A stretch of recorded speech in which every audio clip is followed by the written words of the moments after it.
Lament, for the light had forgotten us.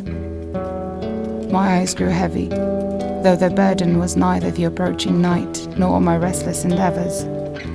They merely refused their duty to keep on seeing.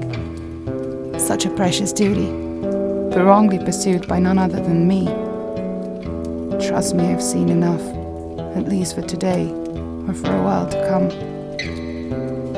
I let myself descend into a dreamless rest, into a state of unconsciousness, but I was being deceived. Night after night, it failed to refresh my aching senses. They piled up one atop the other until I gave up on hoping for salvation to be found in that ambiguous realm. Now, I had to look elsewhere, stay on the move.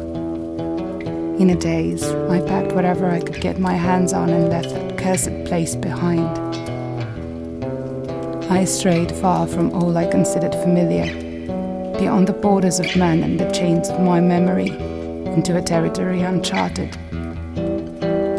Never have I understood why they fear the forest, itself a most caring habitat. The rain that guided my path of absence as if mourning it was now held back by a thick and lush canopy. Its drops transformed into a wet mist that could transcend the air and infuse the ground to birth its dormant scent. I felt drunk on its cleansing and renewing ritual over what exists below the sky, drunk on its sacramental redemption. Only the dense sound of rain, beating against the foliage which muffled it in parts, could guide me now. Thunders were chasing me deeper into the sheltering embrace of the forest. Branches kept breaking under the weight of my heavy soles, while the reinforced part of my boots kept getting carelessly tangled in the ivy that covered the ground below my feet. I should have lifted them higher off the ground, but I lacked all strength to do so. Thoughts of my long-forgotten years led me back to it. Ivy is parasitic in nature. My father used to tell me, never fear being stranded there where the ivy grows, for its presence means nutritious earth and flourishing life it can latch onto. That what keeps the ivy alive will also keep me alive.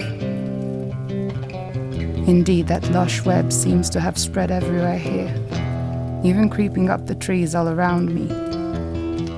I gently glided my fingers over the waxy surface of those tiny leaves. Their tips entwined with what they felt, a sensation bottled up in a single fragment of remembrance. A shiver of memory appeared, but just as soon it escaped my thoughts. I advanced deeper still, to where the thickness of the canopy above me allowed not a single drop to reach beneath it. There, sheltered and tired as I was, I lay down at the roots of a secular pine. Sleep followed soon after. Then, I awoke among the same darkness that cradled me before I'd fallen into oblivion. Strange. Was it night? Or was the foliage indeed so tight that not a single ray of light was allowed to touch the ground? I wanted to stand up and look around me for an answer, but I felt my left side, wrist and ankle, gently restrained. A few sprouts of ivy had grown and entangled me whilst asleep, mistaking my limbs for the roots on which I had laid. Was I asleep for so long, or was the ivy growing wildly in this forest? Had I dreamt of rain, or indeed it rained through night and day? I carefully plucked them from around my body.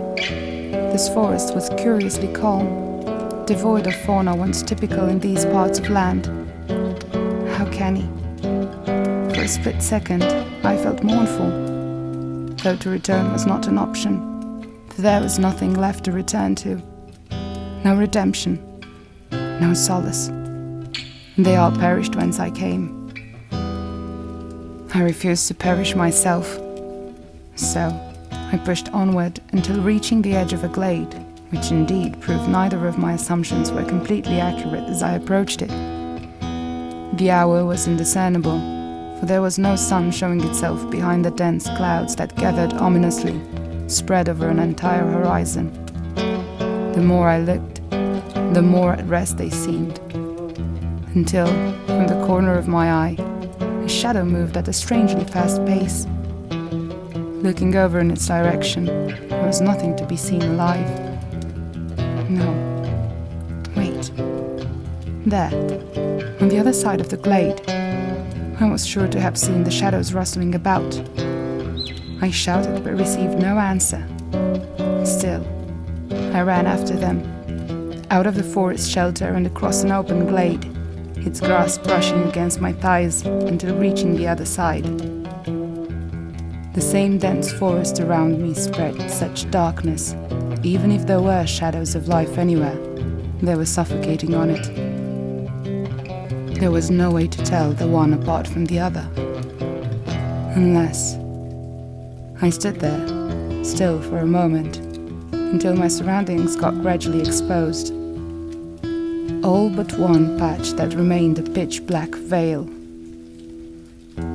Growing from the void, a towering tree was leaning towards me, its ancient branches flowing over my shoulders.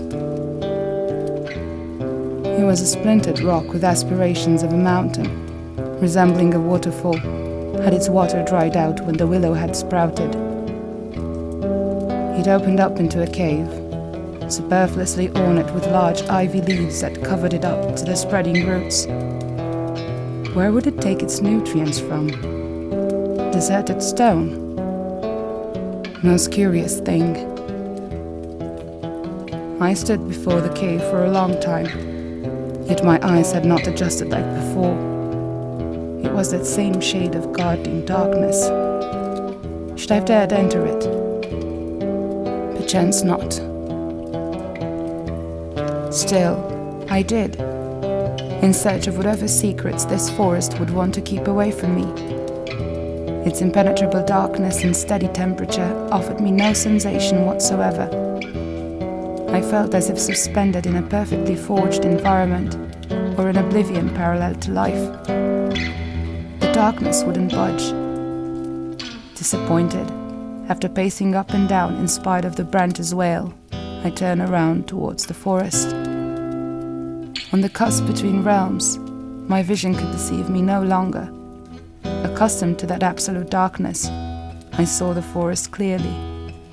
My visual field enlarged to reveal there were indeed shadows enlivening that dead realm. The shadows of all I had expected to find alive. Shadows no longer attached to their bones, crumbling beneath my feet.